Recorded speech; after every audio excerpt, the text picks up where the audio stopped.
ফরিদপুরের সংসদীয় আসনগুলোতে প্রচার প্রচারণা এবং উঠান বৈঠকে ব্যস্ত সময় কাটাচ্ছেন প্রার্থীরা। এ নিয়ে এখানকার সবশেষ খবর জানাতে আমাদের সাথে যুক্ত হয়েছেন সহকর্মী মফিজুর রহমান শিপন। শিপন, নির্বাচনী প্রচারণায় প্রার্থীদের আমেজ কেমন দেখছেন, কি বলছেন তারা? আপনি জানেন যে ফরিদপুরের 4টি সংসদীয় আসন রয়েছে, তার মধ্যে ফরিদপুরের এক হচ্ছে বলবাড়ী, মধুখালী, আলফাডাঙ্গা, ফরিদপুর 2 সালতা, নওয়ারকান্দা, ফরিদপুর 3 ফরিদপুর সদর উপজেলা এবং ফরিদপুর 4 হচ্ছে ভাঙ্গা, সদরপুর এবং চরভদ্রপুর উপজেলা নিয়ে গঠিত।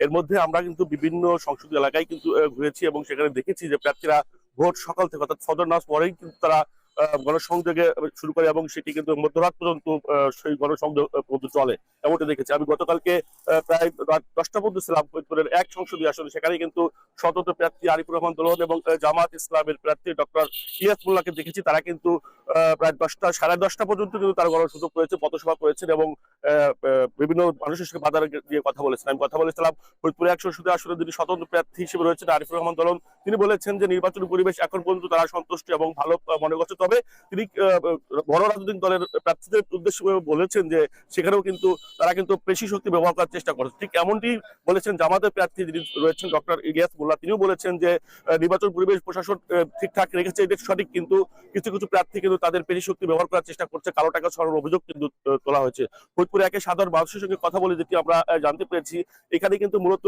জামাত, বিএনপি এবং স্বতন্ত্রের এই ত্রিমুখী লড়াই সম্ভাবনা রয়েছে এবং এই ভোটকে কেন্দ্র করে মানুষের মধ্যে ব্যাপক একটা উৎসাহ উদ্দীপনা দেখতে পেয়েছি এবং বিভিন্ন হাট বাজার বাটঘাটে কিন্তু প্রার্থীরা কিন্তু তাকে গণসংযোগ চালাচ্ছে এমনটি আমরা দেখতে পেয়েছি। সর্বশেষ কথাটি জানিয়ে রাখতে চাই, সেটা হচ্ছে আগামীকাল সকাল থেকে ফরিদপুরের নির্বাচন পরিবেশ শান্তিপূর্ণ করার জন্য 13 প্লাটুন বিজিবি মোতায়েন হবে এমনটি জানিয়েছেন জেলা রিটার্নিং কর্মকর্তা কামরুল মোল্লা। তো এই ছিল ফরিদপুরের সর্বশেষ নির্বাচনী প্রচার প্রচারণার খবরাখবর।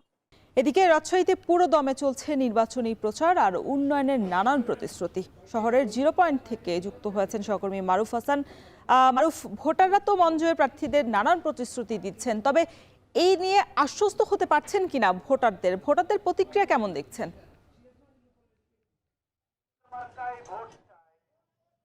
ত্রয়োদশ জাতীয় সংসদ নির্বাচনের দিনক্ষণ যত এগিয়ে আসছে ততই কিন্তু এখানে আমরা দেখতে পাচ্ছি যারা প্রার্থী আছেন তাদের মধ্যে এক ধরনের ব্যস্ততা কিন্তু বৃদ্ধি পাচ্ছে। যত সময় আসছে তত কিন্তু তারা তাদের ব্যস্ত সময় পার করছেন। সকাল থেকে আমরা দেখতে পাচ্ছি যে নগরীর বিভিন্ন জায়গায়, অর্থাৎ রাজশাহী যে 6টি আসন আছে, 6টি আসনে কিন্তু এখানে দলীয় বিভিন্ন জামাত, বিএনপি সহ যারা স্বতন্ত্র প্রার্থী আছে সকলে কিন্তু একযোগে বিভিন্ন জায়গায় কিন্তু তাদের যে প্রচার প্রচারণা সেটি চালাচ্ছেন। এখন আমি যে জায়গাটিতে আছি এটি নগরীর 0 পয়েন্ট এলাকা, এটি 12 নম্বর ওয়ার্ডের আওতাভুক্ত রাজশাহী 2 আসনের একটি জায়গা। সেখানে কিন্তু এখানে একজন স্বতন্ত্র প্রার্থী যিনি মোটরসাইকেল প্রতীক নিয়ে তিনি কিন্তু প্রচার প্রচারণা চালাচ্ছেন এবং যিনি সালেহ আহমেদ প্রিন্স নামে ইনি একমাত্র স্বতন্ত্র প্রার্থী এই 2 আসনে।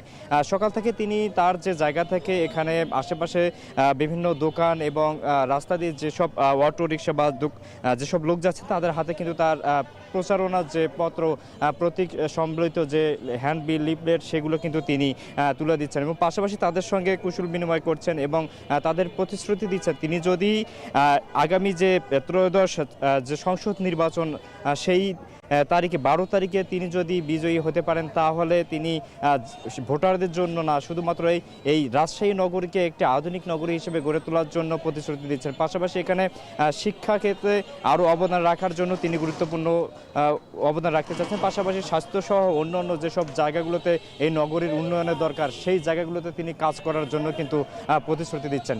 পাশাপাশি নগরীর বিভিন্ন যে আসন, আরও অন্যান্য যে 5টি আসন আছে সেখানে চিত্র কিন্তু আমরা এমনটি দেখতে পাচ্ছি। এখানে 6টি আসনে 9 জন বিভিন্ন দলীয় প্রার্থীর পাশাপাশি এই স্বতন্ত্র প্রার্থীরাও কিন্তু তাদের যে প্রচার প্রচারণা সেটি কিন্তু সজোরে চালিয়ে যাচ্ছেন।